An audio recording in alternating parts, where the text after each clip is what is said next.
자, 최혁진 민주연구원 부원장님 어서 오십시오. 예, 안녕하세요. 네, 지난번에 아주 통찰력 있는 그런 평론과 해설로 네. 많은 분들이 정말 아주 스마트한 그런 민주연구원 부원장이다. 민주당이 든든하다. 이런 말씀하시는 분들이 계셨습니다. 예, 꿈보다 목사님의 해몽이 더 아니.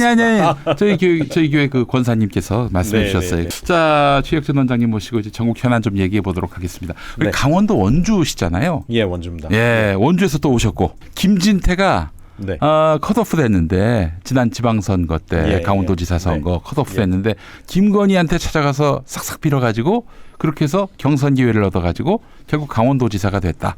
이런 증언이 오늘 나왔습니다. 뉴스토마토에. 어떻게 보셨습니까? 뭐 술자리에서 이런 얘기 하시는 분들이 있더라고요. 네. 이제 김건희가 이제 윤석열을 만나서 김진태가 밉기는 하지만 기회를 한번 주면 어떠냐 뭐 이런 얘기를 했을 거다. 네.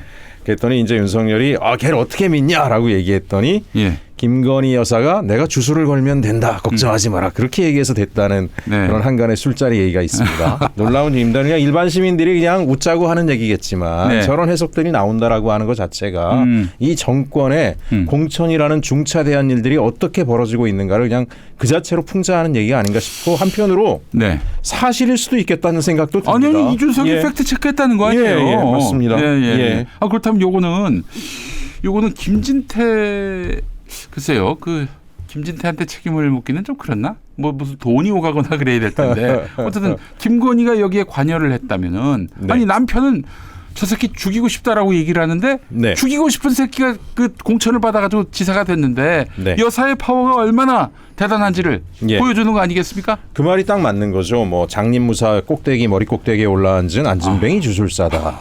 야, 이게 참 너무 어처구니가 없습니다. 그럼 지난 총선 때는 어떠했는지 뭐 물론 그 김영선이는 뭐 아예 컷오프가 됐지만은 근데 당시 보면은 그 한동훈이 그 당 비상대책위원장 공천권을 쥐기 이전에 이미 김해로 가라라고 했던 김건희 아닙니까? 예. 그때만 해도 명태균하고 김영선과의 관계는 좀 어느 정도 소원해진 게 아닌가 하는 생각이 들고요.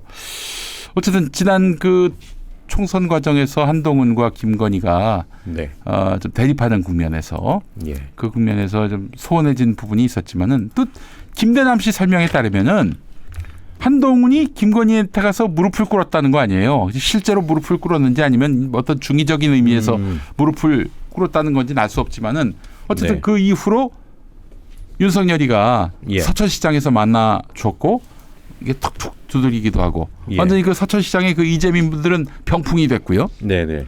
이런 일들이 발생한 거 보니까 야, 이 김건희는 이제 뭐 진짜 왜 왕중왕이라는 말이 있지 않습니까? 왕중왕의 지금 위치구나라는 생각이 들고요. 그리고 저는 누구라고 얘기하지 않았지만은 KBS의 박장범 사장 내정 이것과 관련해 가지고 저는 누구라고 얘기하지 않았는데 우리 시청자분들이 그건 김건희가 그렇게 한 거 아니냐 이런 식으로 주장을 하세요. 그렇죠. 뭐 지금 이 정부의 주요 인사는 다 김건희가 하는 거다라고 하는 건 이제 거의 이건 확증 편향 정도가 아니라 거의 확실하다는 생각이 들고요. 그래서 저는 이제 굉장히 놀라운 게 그 예전에 기자분들이 정치부 기자분들이 그런 얘기를 하더라고요. 대통령실이 좀 이상한데 이게 이제 그런 얘기가 들린다는 거예요. 그러니까 이제 윤석열을 따르던 친윤계 인사들이 있었는데 그 사람들을 김건희 그 소위 똘만이라고 할 수 있는 그런 사람들이 완전히 다 장악해 버렸다는 거예요. 쳐내고 숙청을 하고 그래서 대통령실이 완전히 김건희 사람들이 실세화됐다는 얘기에서 아유 설마 그렇겠냐 그래도 자기 남편이 대통령이고 한데 그 얼굴을 생각해서라도 어떻게 그렇게 하겠냐 그런데 오늘 저 이준석 대표 얘기한 거 보니까 권성동이 날려줄게 뭐 이런 제안까지 했다라고 하는 거는 김건희가 이준석한테 그러니까요. 그 이준석이가 거기에 대해서 좀 그 시원한 답변을 하지 못했던 모양이죠. 이준석이가 날아갔어요. 그러니까요. 그러니 뭐 전방위적으로 공천 개입했다는 게 이해가 되고요. 또 하나는 그 KBS 사장도 김건희가 개입했다라고 저도 확신을 하는 것 중에 하나가 이런 부분입니다. 이 있을 수 없는 일인데요. 목사님 예전에 정부에서 그 여사가 자기가 일하던 직장 직원들을 행정관으로 막 데리고 들어가는 거 이런 거 본 적 있으세요? 그럴 수가 있습니까? 언론에 그런 거 터지잖아요. 네. 뭐 누구 행정관이 임명됐는데 네. 그 친구가 여사의 지인의 뭐 자식이라더라. 이런 거 가지고도 시끌시끌했어요. 그럼요. 그게 전 정부였는데 지금 정부는 보면 코바나 콘텐츠에 있던 직원들 네. 다 데리고 가서 행정관으로 다 써먹고 있잖아요. 윤모 씨. 예. 거기다 법사의 자식들까지 다 데리고 갔고. 그럼 KBS 사장은 뭐 대수겠습니까? 뭐 사실. 예. 아니 근데 사실은 박민희가 그 2022년 말에 됐잖아요. 네. 말에 됐는데 이제 2년 다 돼가지고 한 번 더 하려고 했는데 아웃이 된 거 아니겠습니까? 네. 야, 이거 참 아주 얼마나 골 때리는 상황이에요. 그것도 윤한효동 때문에 한동훈한테 빡 쳐가지고 나를 옹호했던 박장범 하면은 파우치에 불과한 그런 뭐 아부성 발언 때문에 그 김건희 사람으로 분류가 됐는데 그 사람을 사장으로 갖다 앉힌 걸 보면은 이거는 야 나의 권력을 봤지? 나 안 죽었어. 야 너희들 계속 나 무시해봐라. 국물도 없어요. 국물도. 이거 지금 이걸 시그널을 지금 보여주고 있는 게 아닌가 하는 생각이 들어요. 네, 윤건희 정부의 인사는 그 일관된 측면은 있어요. 네. 몇 가지 기준에 의해서 움직이는 것 같아요. 네. 과거의 공직공천이라고 하는 거는 네. 첫 번째가 그 분야의 전문성이 있느냐. 네. 그다음에 또 하나는 정치력이 있느냐. 공공기관장이라 되면 정치력이 있어야 되거든요. 그래야 장악력을 가지고 하고. 그다음에 또 하나 보는 게 뭐겠습니까? 국민들의 시선, 평판입니다. 그렇죠. 평판조회 굉장히 중요하게 생각하거든요. 전 말도 안 되는 인간, 저 못돼 처먹은 사람이 어떻게 공공기관장을 하냐. 나랏밥을 먹냐. 이거 굉장히 중요하게 보는데 그럼요. 이 정부는 그거는 싹 무시해버리고 나하고 친하냐. 그다음에 검찰 라인이냐. 그다음에 여사의 라인이냐. 그렇지. 법사의 주변인이냐. 요 네 가지로 모든 게 다 결정되는 것 같아요. 무슨 뭐 검찰 수사관 했던 사람이 금융 관련 공공기관의 수장급으로 가는 그런 케이스도 나오고요. 그래서 어찌 보면 뭐 이 정부의 앞으로의 과정도 사실 언론에서 하마평이라는 게 사라진 지 오래입니다, 목사님. 가만히 보세요. 어떤 뭐 기관장 자리가 큰 게 중요한 자리가 비었어요. 장관 자리가 비었어요. 누가 유력 후보일 거다. 그 분야의 최고의 전문가는 누구다. 그 사람 또 보수다. 그 사람 될 거다. 이런 얘기 없어진 지 오래고요. 이런 게 천편일률적으로 그쪽 주변에 김건희 친한 사람 누가 간다는 거 아니야? 뭐 이런 얘기밖에 없지 않습니까?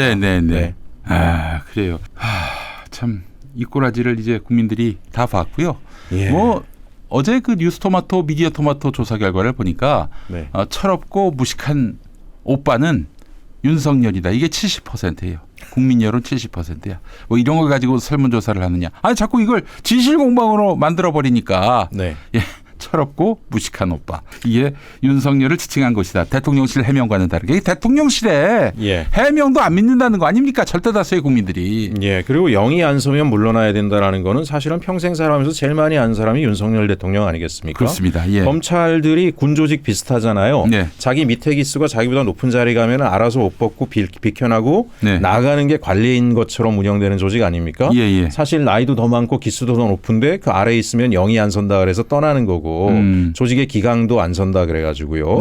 그렇게 따지면은 목사님 말씀하신 것처럼 지금 국민의 70% 이상이 그 멍청한 오빠는 윤석열 대통령일 거다 정도 됐으면 도대체 대한민국 공직사회 전체가 거기에 대해서 뭐 영이 서겠습니까? 뭐 그럼 영을 따르겠습니까? 소위 그 정도 되면 제일 좋은 선택은 지금 윤석열 대통령이 할 수 있는 최고의 선택은 스스로 물러나는 거라는 생각이 듭니다.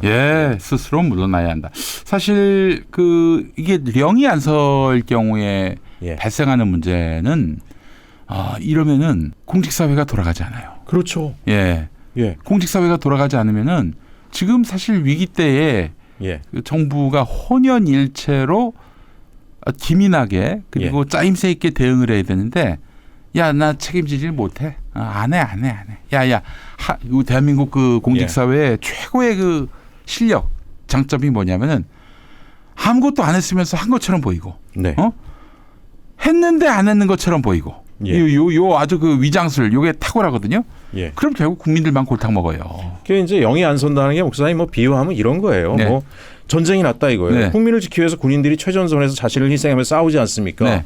사령관이 돌격 앞으로 했는데 돌아보니까 아무도 없어요. 다 도망갔어요. 자기 혼자 갔나? 공직사회가 이렇게 돼가지고 국민을 지킬 수 있겠습니까? 지금 이렇게 되고 있습니다. 제가 아는 모 국장은 지방 발령 났다고 저한테 전화까지 해요. 중앙정부에 계신 분이? 너무 다행이라는 거예요. 쟤네들 근처에서 멀리 떨어져서. 옛날에는 그래도 청와대 예. 그러니까 중앙부처에서 일하는 걸 영예로 알지 않습니까? 지금은 대통령실에서 차출될까 봐 그렇게 걱정들을 많이 한대요. 그래서 지금 대통령실에 남아있는 공무원들의 제일 그 골치 아픈 게 빨리 부처로 돌아가고 싶은데 자기 대신 오겠다는 사람이 없어가지고 못 가는 사람들이 그렇게 많답니다. 아, 옛날 같은 경우 뭐 문재인 정부 때만 해도 야야 빨리 나와. 나도 한번 들어가서 맞습니다. 이력서에 한 줄이라도 넣어야지. 이랬었는데. 지금 윤석열 정부 대통령실에 갔다 온 거는 평생의 오점으로 남을 거라고 생각을 하는 거예요. 아니 근데 그 청와대도 계셨으니까 아실 거 아니에요. 이 정권의 공직자들 특히 그 권부에 가까운 대통령실이나 이런 데서 일한 공무원들은 다 녹음하고 캡처하고 그러겠죠. 그렇죠. 녹음하고 캡처하고 다 할 텐데요. 그걸 또 어쨌든 못하게 하려고 굉장히 억압을 하고 감시를 하고 그럴 것 같습니다. 그렇죠. 그리고 이제 사실은 뭐 공직자 얘기를 하셨지만 공직자들이 참 훌륭합니다. 공부도 잘하고 똑똑하고. 그럼요. 훌륭한 지도자를 만나면 역량을 발휘합니다. 그래서 제가 예전에 그 청와대에서 일할 때 뭐 과장급 공무원들 중에 그런 얘기하는 친구들이 있었어요. 자기가 처음 사무관 됐을 때 대통령이 노무현 대통령이죠. 정말 존경했다는 거예요. 그래서 그분이 그렇게 안타깝게 돌아가셨을 때 너무 속상해서 공무원이니까 뭐 회사 뭐 소위 부처에 가서는 못 그랬지만 집에서 펑펑 울었다. 그래서 이제 문재인 정부가 등장했을 때 다시 한번 그때의 마음으로 개혁의 선봉에서 자기도 공직자로서 일해보고자 여기 왔다 자랑스럽다 이런 얘기하는 공무원들이 있었거든요. 지금 윤석열 정권 그 대통령실 가가지고 자랑스럽다라고 말할 인간은 좀 뭔가 많이 마시가는 뭐 사람. 이제 뭐 나와서 대통령 옆에서 노래하고 춤추라 그러면 마지못해 방긋방긋 하긴 하겠지만은 그날 저녁에 집에 가면 소주 마시겠죠. 아유 정말 더러운 흠결을 합니다. 혹시 이런 사람도 있을지 모르겠어요. 우리의 사랑이 필요한 거죠. 그 뮤직비디오 찍을 때 내 얼굴은 웬만하면 좀 안 나오게 해달라고. 이런 공직자가 없을까요? 그날 연차 낸 사람들도 있을 거라고 생각합니다. 연차를 낸 사람 촬영하는 날. 알겠습니다. 자, 그래요. 그 지금 한국갤럽 여론조사. 저는 한국갤럽 그리고 NBS 아울러 리얼미터가 좀 보수적입니다. 보수적인 표본이 좀 많아서인지 좀 많이 늦어요. 사실은 국민들이 정권에 실망한 것, 특히 윤석열 정권에 실망한 것은 좀 많이 늦게 내려가는 편인데도 이 세 개 조사 모두 20%대 초반이고 오늘 나온 한국갤럽은 딱 20%. 저도 방금 전에 목사님 방송하시는 거 깜짝 놀랐습니다. 그리고 여론조사는 젊은 직장인들 좀 개혁적인 마인드가 있는 직장인들은 여론조사 참여를 잘 많이 못하잖아요. 그렇죠. 회사에 있고 하니까. 한번 붙잡으면 한 10분씩 잡아먹으니까. 그런 것까지 만약에 생각한다라면 특히 40, 50대는 적극 투표층에 해당하고요. 그러면 20% 무너졌다라고도 우리가 추정해 볼 수 있을 것 같습니다. 그러네요. 자, 그리고 하여튼 이 여론조사 결과를 보면은 또 주목되는 것이 우크라이나 지원 반대가 10명 중 8명. 이런 내용도 있었고요. 살상무기 지원을 이야기했는데 그 이튿날 나온 조사를 보니까 80%가 반대한다. 이렇게 나왔고요. 참 이런 여론조사 결과 보면은 지난주보다도 3%포인트 떨어진 국정수행 지지율 아니겠습니까? 공무원들 절대 안 움직입니다. 공무원들이 어떤 사람들인데 이거 절대 움직이지 않아요. 그리고 뭐 시민들도 우크라이나 뭐 관련해서 어제 신원식 한기호가 문자 주고받으면서 뭐 우크라이나 전쟁에 와 있는 북한군을 뭐 폭격을 해가지고 어쩌고 저쩌고 그런 얘기 나눈 거 목사님 보셨잖아요. 그 잘못하면 전쟁으로 확전될 수도 있는 건데 국민들이 볼 때 어떻게 생각하겠습니까? 드론 날라오는 것도 못 막고 고무풍선 날라온 것도 막지 못하는 사람들이 무슨 폭격을 얘기하고 전쟁을 얘기합니까? 저 정도 되면은 과거에 자신들이 어쨌든 장군이었을 때 그런 자기 이력도 좀 부끄러워하고 국방 안보 분야에서 물러나야 되는데 한다는 얘기가 사적인 대화 가지고 문제 삼지 말라고요? 어떻게 국방위에 있는 국회의원과 안보실장이 서로 문자를 주고받는 내용이 사적일 수 있습니까? 그건 절대 사적이지 않습니다. 공적인 겁니다. 그렇죠. 그 장관은 개인이 아니잖아요. 장관은 기구입니다. 정부 조직 안에서 사실은 어떤 직책을 총괄하는 기구고 안보실장은 대한민국의 안보를 총괄하는 실장이라는 기구지 사적인 대화가 아니에요. 기구와 기구가 국회의원이 나눈 건데. 그 국회의원도 헌법기관인데. 맞습니다. 그것도 그냥 사적 대화다? 사적 대화 얼마나 사적으로 친했기에 그 공적 장소에서 또 주고받은 문자일 수는 없는 거 아니겠어요? 맞습니다. 알겠습니다. 자, 지금 한동훈하고의 갈등은 어떻게 보세요? 지금 그 대통령실하고 그 여당 사이에는 균열이란 거는 상상할 수 없는 일이었는데 그동안. 한동훈과 이제 추경호가 대립하는 모양새를 했는데 뭐 한동훈과 추경호만 싸우면은 한동훈이 이길 거라고 생각을 합니다. 일단은 국민의힘 국회의원들이 뭐 생각이 빤한 사람들이기 때문에 한동훈은 어쨌든 검찰에 영향력이 있으니까 혹시나 자기한테 불이익이 있지 않을까. 추경호 의원은 뭐 관료 출신으로서 그냥 위에서 시키는 대로 하는 사람이고 과거 이력도 경제관료 출신 아닙니까? 근데 지금 뭐 부총리도 아니고 우리 지역에 예산을 실어줄 것도 아니고 하니까 뭐 원내대표 말을 적극적으로 들어야 될 아무런 이유는 없는데 그냥 무지막지하게 밀어붙이는 윤석열, 김건희가 뒤에 있다 보니까 이제 추경호가 그나마 힘을 좀 받는 듯하지만 둘만의 싸움만 놓고 보면 궁극적으로 시간이 뭐 한동훈이 좀 앞설 텐데요.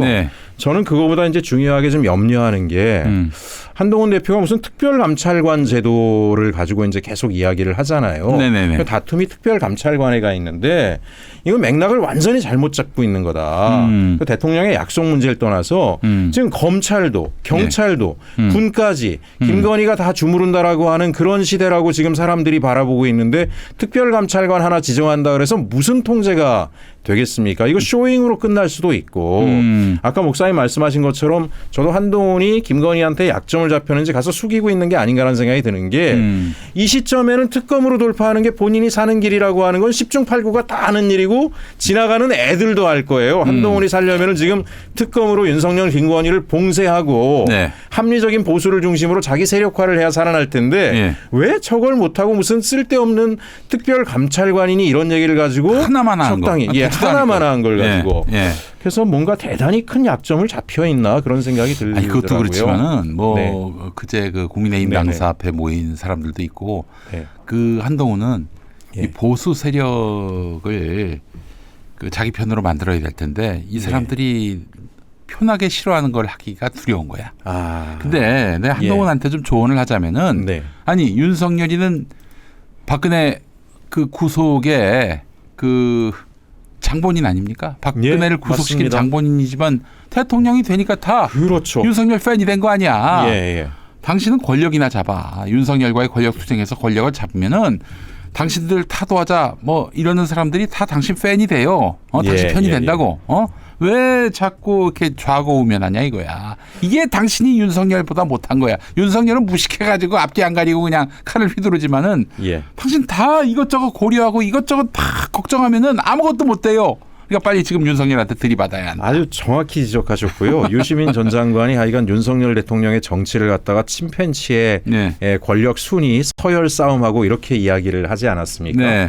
사실 저 사람들은 힘센 놈 밑에 가서 줄 서는 게 일반적으로 몸에 붙어 있기 때문에 친윤계 인사들은 한동훈이 센 모습으로 확실하게 꺾을 수 있겠구나 하면 언제 그랬냐는 듯이 와서 줄을 서는데 여전히 겁을 먹고 저렇게 절절매고 있는 게 어찌 보면 그 큰 정치인으로 갈 감량이 되는 사람인가 한동훈 대표가 거기에 대해서 의구심이 있긴 합니다.